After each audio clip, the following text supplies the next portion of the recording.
Hey everybody, so we are back to again talk about all things blue therapy. So Jay and Daisy had a party, balloons, family, all the things. I'm not too fond of that part of the show because if we're looking at therapy and a show rooted in people healing. And now we have some things that's really crossing the lines of probably just confidentiality. So you have to get all these people to sign these statements, so on and so forth. That part kind of loses it for me. So I don't like where we're including people that has nothing to do with the process and we're in environments that has nothing at all to do with therapy. But they came back for their second session. If you watched my last video, you saw what I told you. I was not pleased at all with the way the therapist was handling the situation with the couple in regards to say something that's hard for you that you never wanted to say. That blew everything up. So you saw that at the start of episode 3. It's almost as if she they have this wound open and that's what they're coming for because they have this wound. And she does this thing where let me see how much more I can open this wound up. And now I want blood to be gushing, all of these things. And now it's broken down or torn even more. Now we can kind of go and sew it up. Relationships shouldn't have to be that way. You shouldn't have to break them all the way down, even further than what they were, in order to heal the wound, so to speak. So, some of the activities that she does here, I absolutely do not like. At the end of their session, they seem to patch things, well, not patch things up.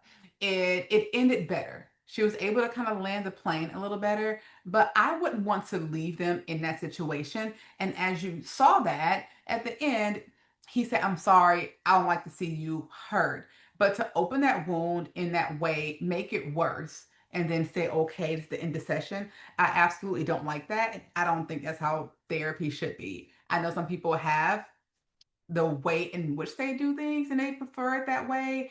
You're not going to come to me and we're going to break this thing all the way down much more than what is broken in order to repair it. It can be repaired from where it is. So that's where I will leave you with them. Not excited at all about how it ended with this couple in session 2, but we shall see.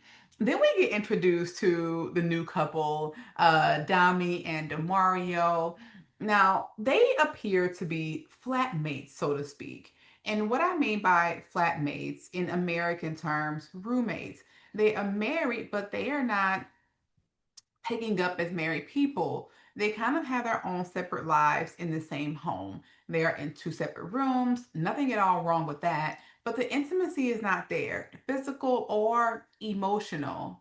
She had a really great career that she loved so deeply, and she sacrificed that to become a mom.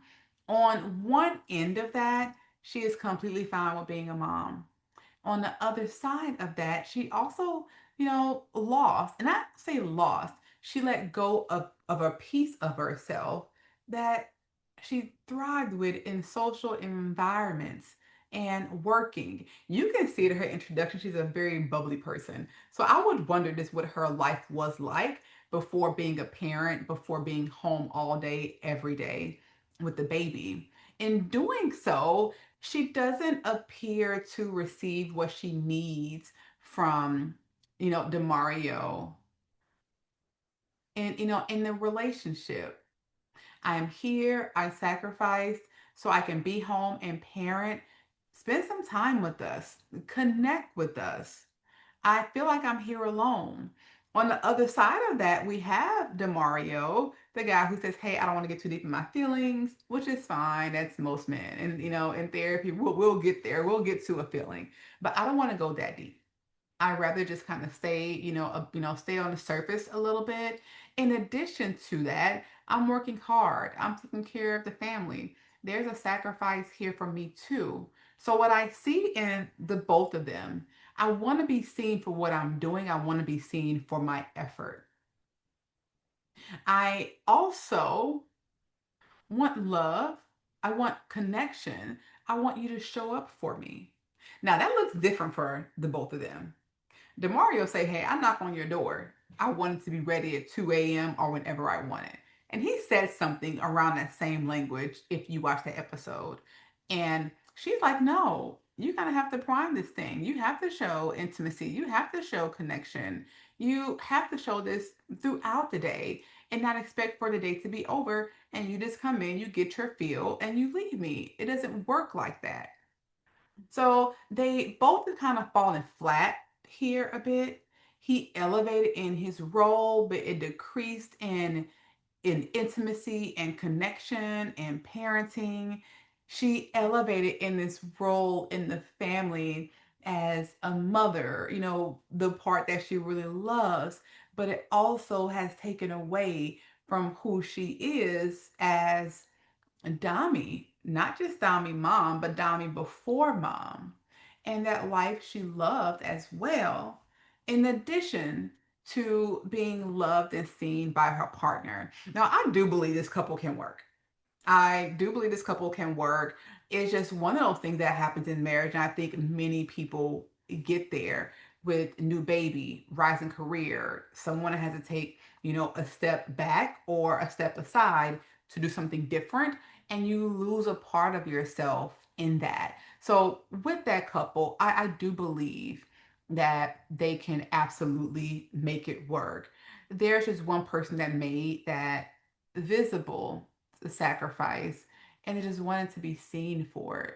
And the other who is overexerting himself to show up, yes, he has not figured out how to take time off, how to set boundaries. He also wants to be seen for what he's given to. But the thing is, they're waiting for the other to go first. They're waiting for the other to go first. So I just want to know with this couple, I'm not gonna say it's an easy fix, but I think it's less complex than some of the other couples we've seen thus far. And this can definitely work. They just have to get back into this relationship and start connecting with each other again. But when you talk about connecting and talk about let's keep it real, Mons and Shay is where it gets all the way real. I'm really looking forward to see where it's going with this couple. I'm not sure just yet. On one end, they've been together for 2.5 years. It's been infidelity for pretty much the whole time that they've been together. Shay has this need for attention. She craves the attention from other women. She loves a confident woman. She says that. I love the confidence. Also, in that, when I see them and they come to me in their confidence, I can't just turn them away. So there's usually some other extracurricular activities that's happening there with her and those women that is deceitful to the relationship. But what I found out about this couple, just watching them, the way they describe each other almost gives like best friend energy, where it's like, hey, that's my best friend, that's my twin. Now, I'm not from, across the water. So twin could also mean what we may say when we refer to someone as our ride or die, right? So that could mean that. But when I saw it, I was like, oh, you're a twin. It's kind of like your bro, your partner. So that doesn't sound like that's my love. That's somebody I want to be with. That's my everything. That's my baby. Again, perception, but it may mean something completely different than the way I perceived it. And Mons was like, she just wants to be in my skin. So there is a part of Shay that definitely is physically attracted and just very connected to Mons, but she doesn't know how to be just connected to Mons. I would want to know with her, what is it that you need that you're not getting? What is that you've always wanted that you're not getting? That needs to come from someone other than Shay. I mean, needs to come from someone other than Mons. That's the question I would ask Shay. Because underneath that, there is something about that attention from women. There is something about them and their confidence in coming to her because they see her. Because they see her.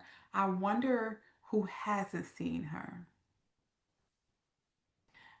I wonder what she's been fighting so hard for to show to other people or for a parent or mother or someone else. What is it that she's been looking for her whole life that she hasn't gotten? And when she's out and other people come up to her and I see you, you're different. You got this energy. It's something about her that still craves that so much that she can't just say thank you and move on. Again, that's just my clinical analysis. Maybe I'm going way too deep into this thing, but that's still something I would explore as a clinician. At the end of that, I did see, a level of vulnerability and shade when she said, "Hey, I feel like I'm about to lose this person." So now she's coming to recognize in this therapy session that this may be it. And I do want to do better. Now, what I don't like about what happened in the session with this couple, where Karen, the therapist, asked, "How many times have you cheated?" Why are we doing that? Why are we asking how many times you've had an affair? How does that change? Again, remember when I said just kind of opening that wound a little bit more. So, is that for TV? Is that your real approach when you have couples on your couch that I have to make it worse before I make it better versus seeing them as they are? And that's the plate that we're going to start from versus how many times have you had an affair? What's the worst thing that what's one thing you've always wanted to say that you struggle to say to your partner? And so she really goes deep when the couples are not prepared. She catches them very raw and asks them to further expose themselves even more when they don't have the tools yet. So I don't like this approach. I'm not liking this approach. There are some things that she does that she pays attention to, and I like how she pays attention to that, and she can really draw you in a little bit. But her homework and her interventions just really fall flat for me. Again, we're only 3 episodes in, so we shall see. But you have seen consistently here that the homework for me just does not do it. Let me know what that looks like for you. What do you think about the homework? What do you think about the interventions? And what do you think about the couples? So we're almost halfway through. I'm glad you are here for this ride, and I can't wait to get with you in episode 4. But I wonder, for you as the listener, is there something your relationship has been asking you to look at that you haven't? Is there something your relationship is asking you to look at that you haven't, and you keep finding a reason to avoid it? Think on that, ponder on that. Like, don't forget to subscribe so you can be notified when I come back and drop episode 4. And if there's someone that you think would like this who's invested in this show as much as we are, share this with them. And so thank you so much for joining. I cannot wait to dive in with episode 4 and all the things of what's going to happen next. Until then, peace out.